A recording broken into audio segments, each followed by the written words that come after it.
నమస్తే welcome to legend TV this is Banu ఏదైతే బాలనగర్ నుంచి నర్సాపూర్ వెళ్ళే హైవే రోడ్డుపై ఒక దారుణమైన ఘటన చోటు చేసుకుంది ఏదైతే పొద్దున్న నుంచి ట్రాఫిక్ కానిస్టేబుల్స్ అక్కడ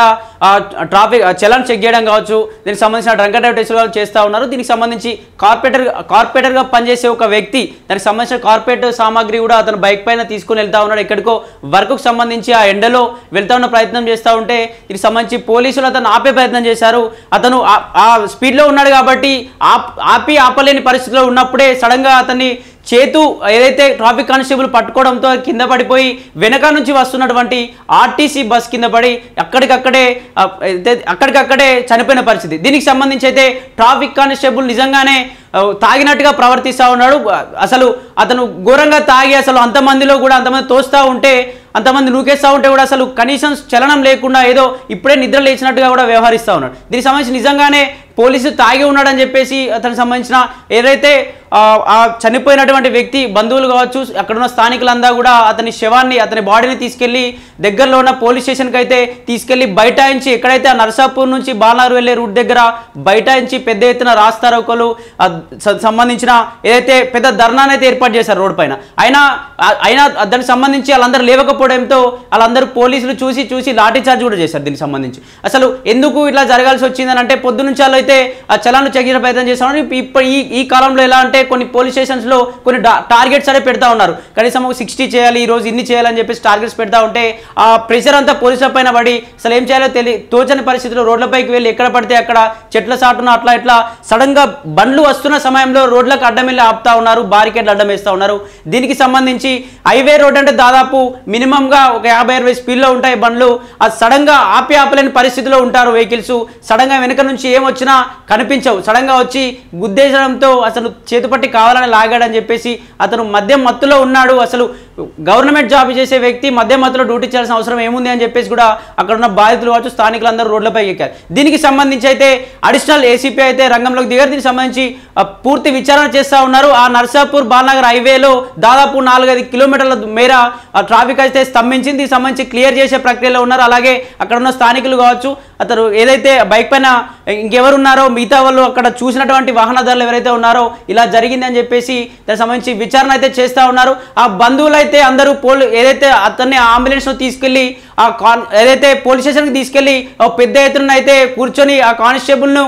కొడుతూ నూకుతూ ఇది తాగి ఉన్నావు ఎందుకు ఇలా చేయాల్సి వచ్చింది మీ చలన్ల వల్ల మా మధ్యతరగతి వల్ల జీవితాలతో ఆడుకుంటారా ఒక జీవితం పోయింది అలా కుటుంబాన్ని ఏంది పరిస్థితి కార్పొరేట్ పనిచేసే వ్యక్తి నెక్స్ట్ మరి ఎలా పోషించాలి కుటుంబాన్ని ఎంతమంది పిల్లలు వాళ్ళ భార్య పిల్లల పరిస్థితి ఏంది అని చెప్పేసి కూడా పెద్ద ఎత్తున రోడ్లపైకి దిగితే వాళ్ళని ఇష్టానురీతిగా పోలీసులు లాఠీ చార్జ్ చేశారు ఇదే పోలీసులు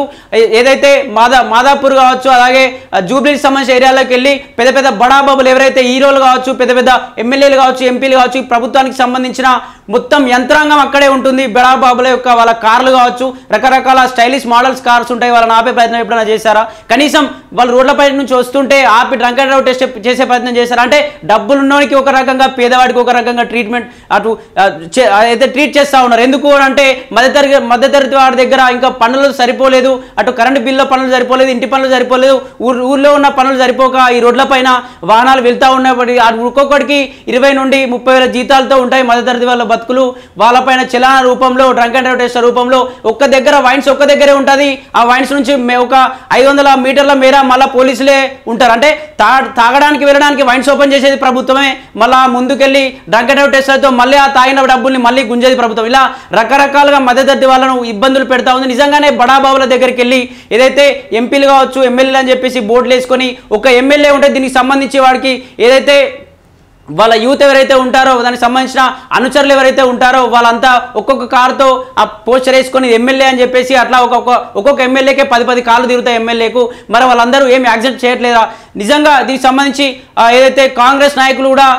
ఇప్పుడు అధికారంలో ఉన్న కాంగ్రెస్ మంత్రులు కూడా వాళ్ళ యొక్క ఎస్కాటు వెనుకకొస్తున్న సమయంలో రోడ్లపైన కూడా చాలా మంది చనిపోయిన పరిస్థితి మరి అవెందుకు తెరపైకి తీసుకురావట్లేదు వాళ్ళపైన మరి కేసులు వేయాలి కదా ఏదైతే డ్రైవర్ ఉన్నారో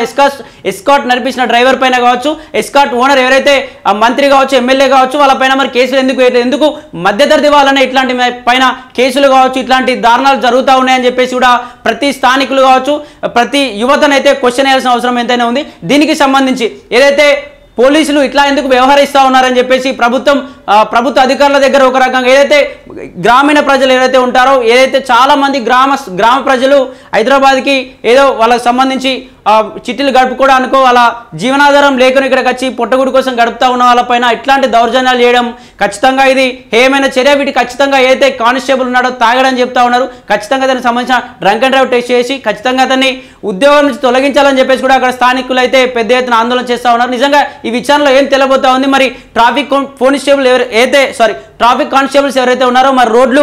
రోడ్లు గలీజ్గా ఉన్నప్పుడు వారు దానికి సంబంధించి ఎందుకు మరి ఆ ప్రభుత్వానికి చెప్పట్లేదు, రోడ్లు గలీజ్గా ఉన్నాయి సార్, ఆ రోడ్లపైన వస్తూ ఉంటే కూడా మేము చలాన్లు ఆపి బండ్లపైన చలాన్లు తీసుకుంటా ఉంటే కూడా పడిపోయే అవకాశం ఉంది, మరి రోడ్డు కూడా బాగు చేయండి అని చెప్పేసి కూడా ప్రభుత్వానికి ఎందుకు చెప్పలేకపోతున్నారు. ముందుగా రోడ్డు శాఖ మంత్రి ఎవరైతే ఉన్నారో సంబంధించిన రోడ్లు బాగు చేయండి, తర్వాత రోడ్లపైన వస్తున్న వాహనాలపైన డ్రంక్ అండ్ డ్రైవ్ టెస్టులు కావచ్చు ఇతర టెస్టుల పైన మీరు టెస్టులు చేసి తర్వాత ఏదైతే సంబంధించిన చలాన్లు వసూలు చేయండి అని చెప్పేసి కూడా లెజెండ్ టీవీ తరఫున కోరుతా ఉన్నాం.